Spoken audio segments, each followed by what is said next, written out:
Hey guys, Matt here, and today I have made it to r/ProRevenge.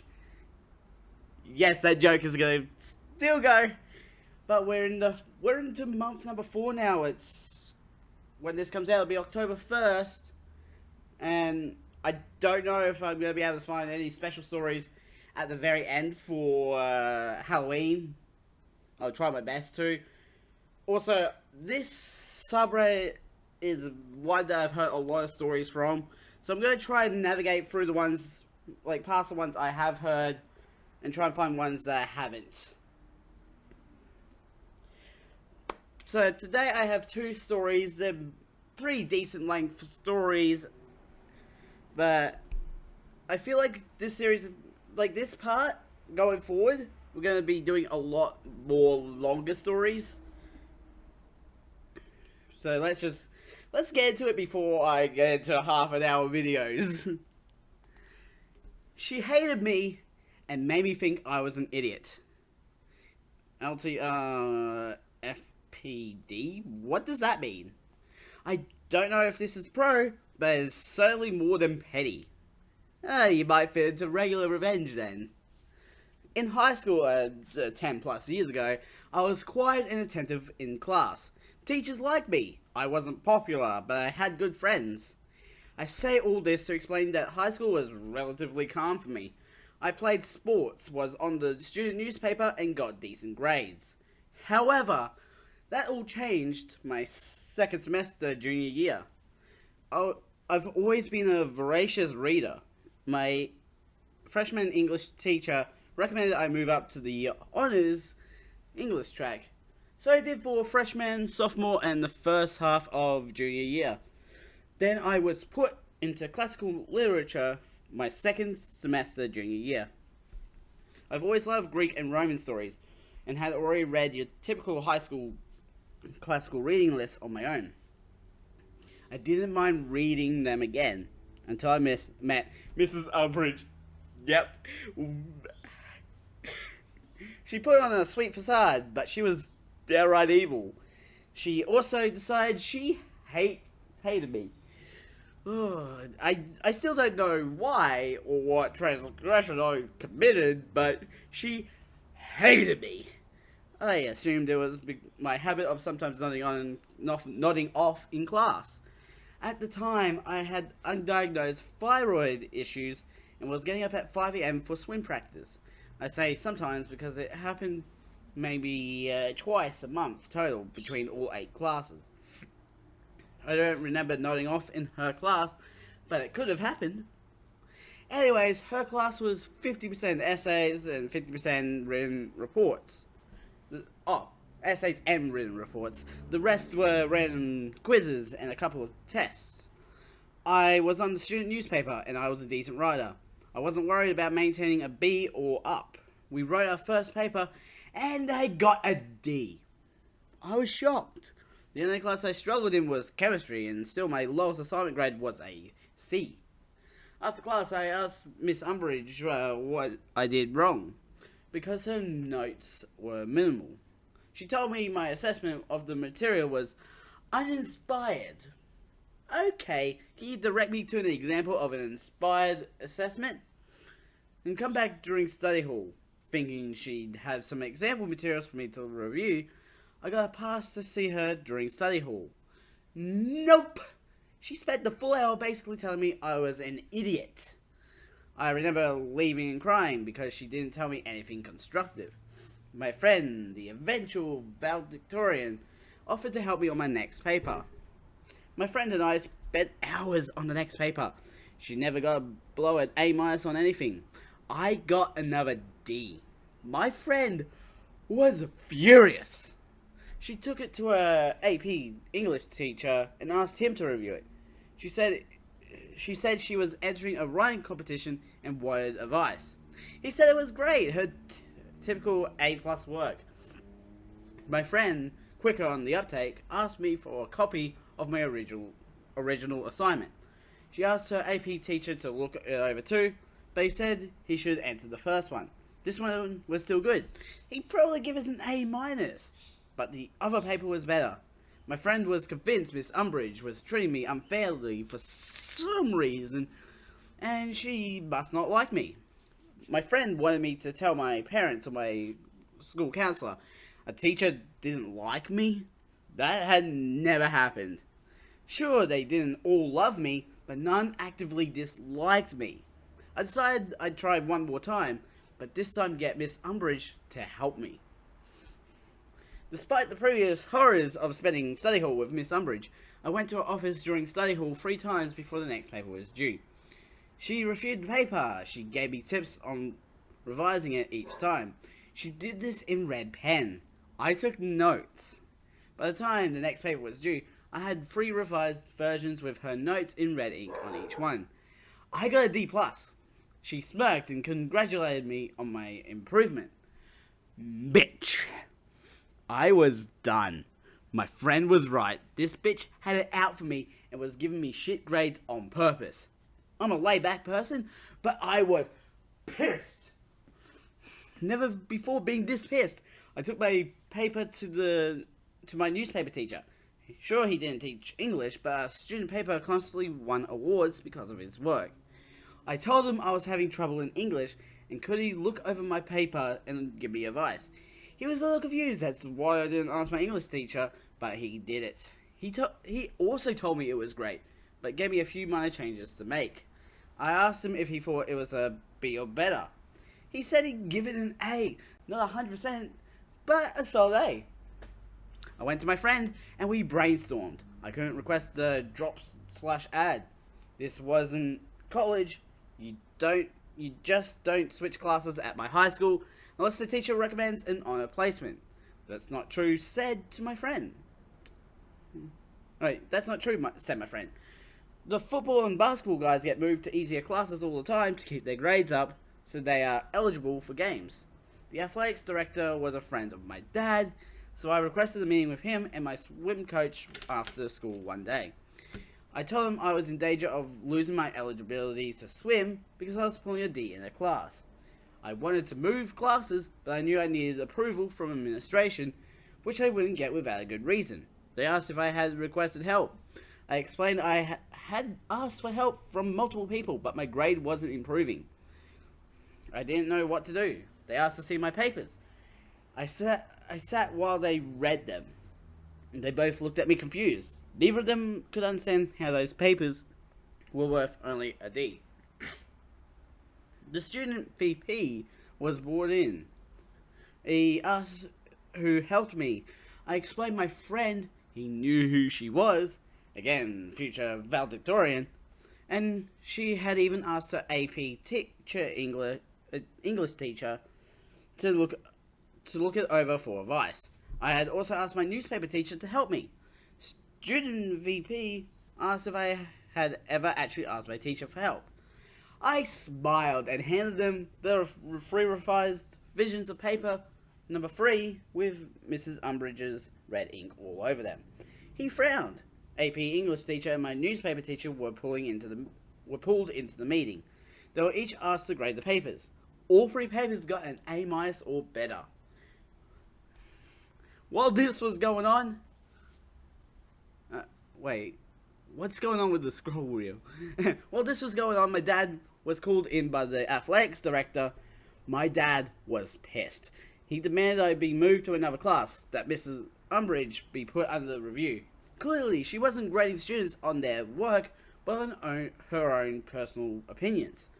The school administration obviously bristled at the accusation that a teacher was treating students unfairly. A lot of arguing that I wasn't allowed to sit on occurred in the VP's office. I could hear plenty of yelling as 6 adult men argued over the appropriate next steps. It was decided that myself, my dad, VP, and athletics director would have a meeting with Mrs. Umbridge. The following morning, before school, we all met. Mrs. Umbridge seemed to think she was going to get to tell everyone why I was so stupid. VP explained that if I maintained a D in her class, I would lose my extracurricular eligibility, and we were all meeting to discuss what to do.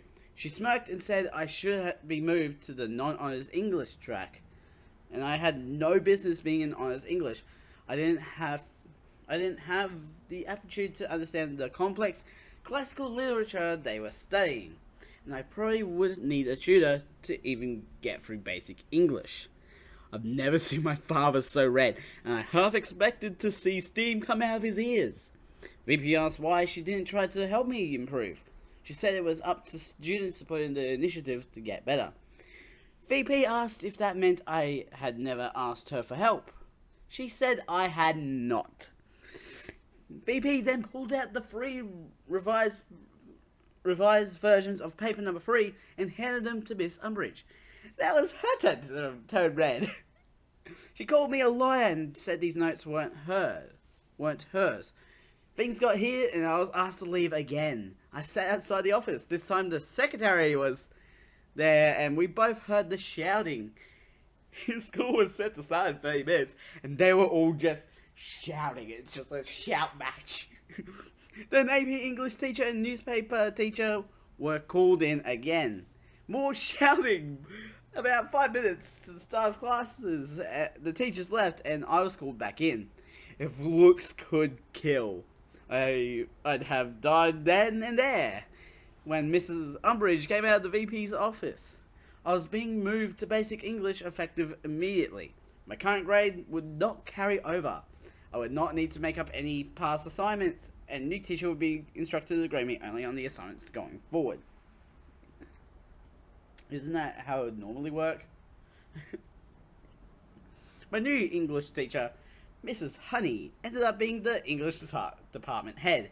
She was at least 65 and had been doing this for decades.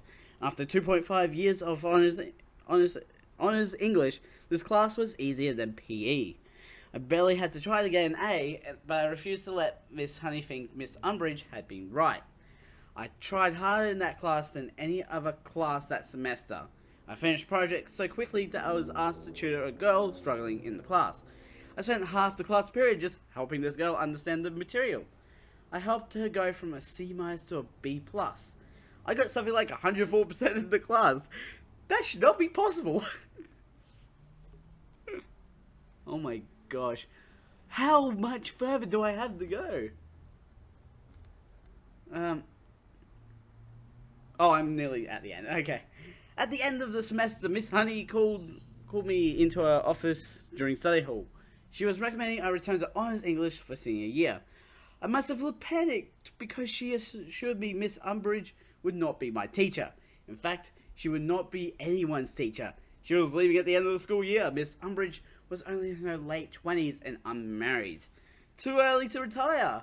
And my high school was in one of the best paying school districts in the state. I knew what leaving meant, but Miss Honey still explained that I was put in her class on purpose.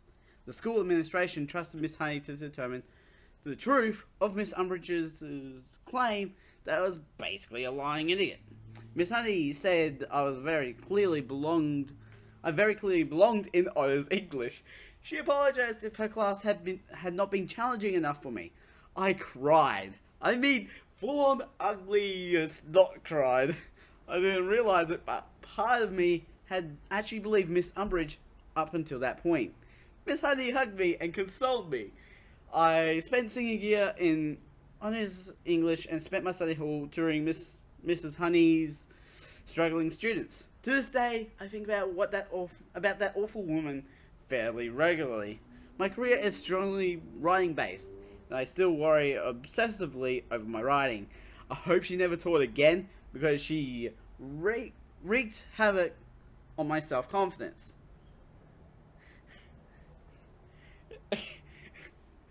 I just need to read the second edit here. Holy motherfucking short balls. Guys, I did not expect this. Okay. Don't let your Umbridge keep you down. You are better than Umbridge. Go out and do exactly what your Umbridge said you shouldn't do. Because, fork her the fat dig. I love how you don't censor the word bitch, but the F word, the S word, you censored that. Yes.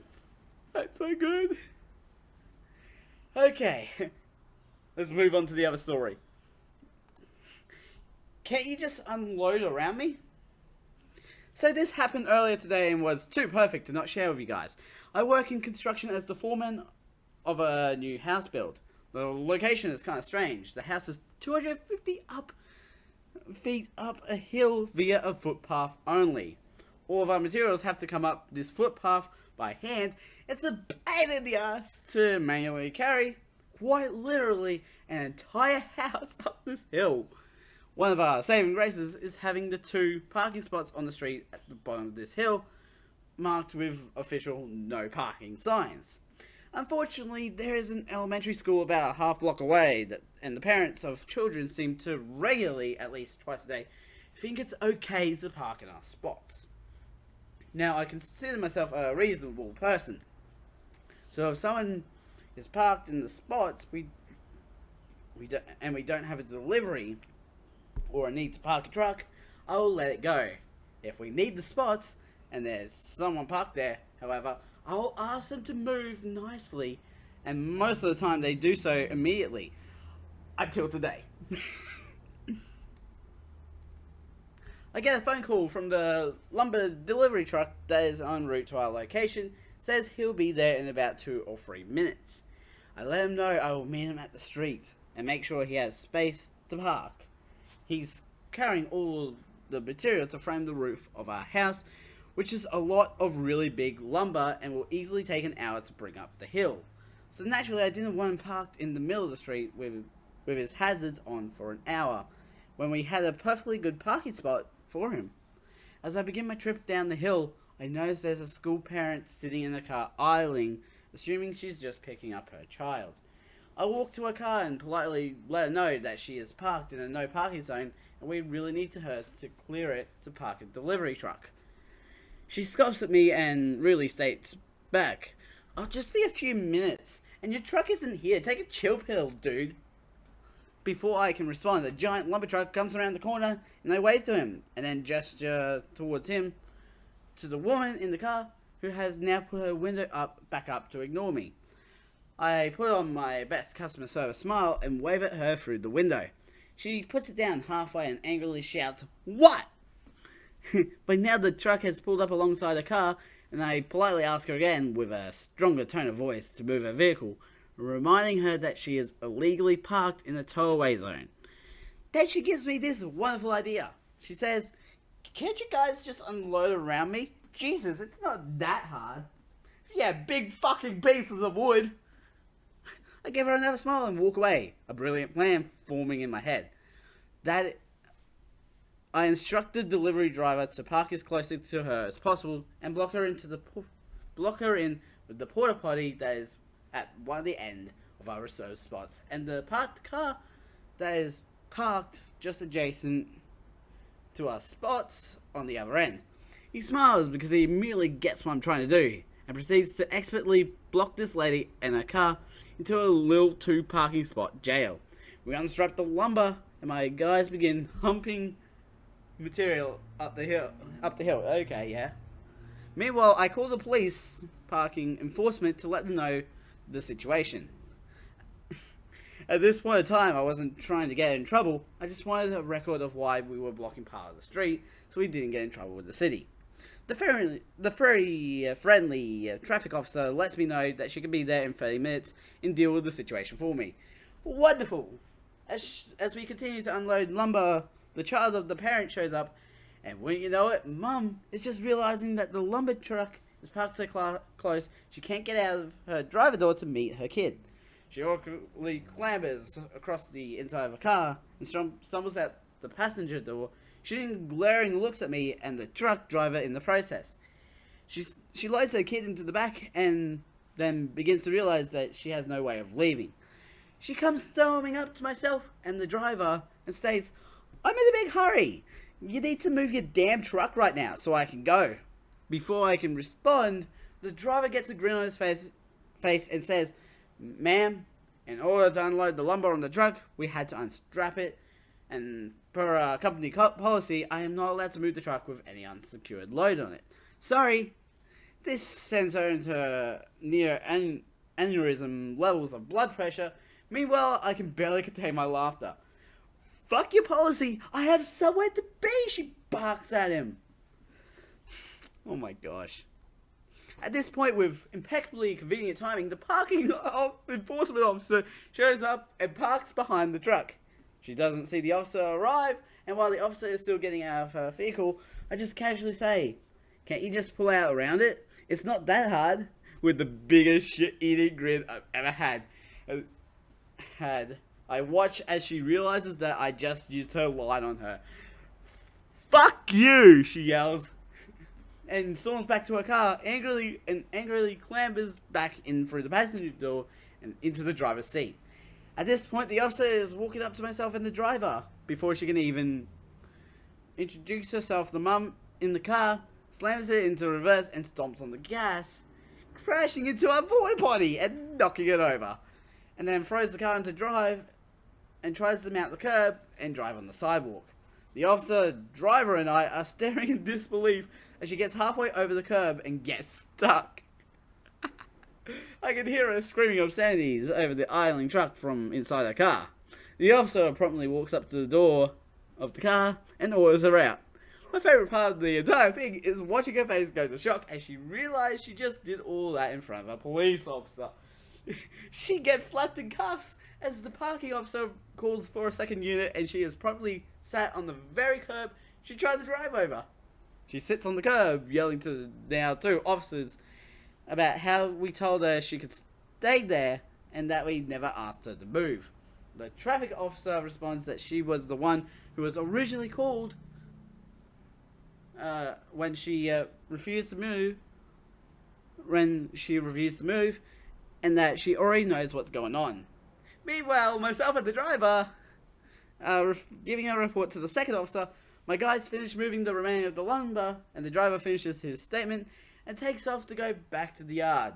By the end of the ordeal, she was arrested, charged with child endangerment. Kid was in the back of the car the whole time. Reckless driving, destruction of property, the porta potty, and driving on a suspended license. What? On top of all that, she also got her car towed. The kid went home with his grandma, and she went to spend some quality time in a cell. I never expected her to actually heed my advice, just to pull out around it.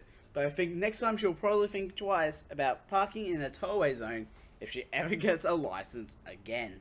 TLDR, the rude lady parks in construction site reserved parking, asks us to unload around her, so we park, blocking her to do so. Gets mad when she now has no way out, crashes into our porta potty and tries to mount the sidewalk. Gets stuck and then arrested by an officer who was on the scene, all of her child in the back seat. That's not really a TLDR, really. Like, it is a TLDR, but the TLDR is usually, like, really short.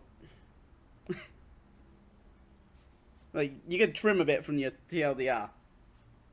Oh my god. Why do people be like, oh yes, I can get out around this truck? Oh shit, there's a curb. Oh my gosh. Anyways, links will be in the description to my main channel and also this channel, of which has links to the playlist and the last episode of regular Revenge, in fact, on the screen. Go and check them all out. This series is just gonna get even more mad the further along I get. I'm only at Pro, and soon, like, next one will be Nuclear. Anyways, don't forget to subscribe and hit the notification bell so you know when the next video comes out. A ding, and the Mad Scientist, out!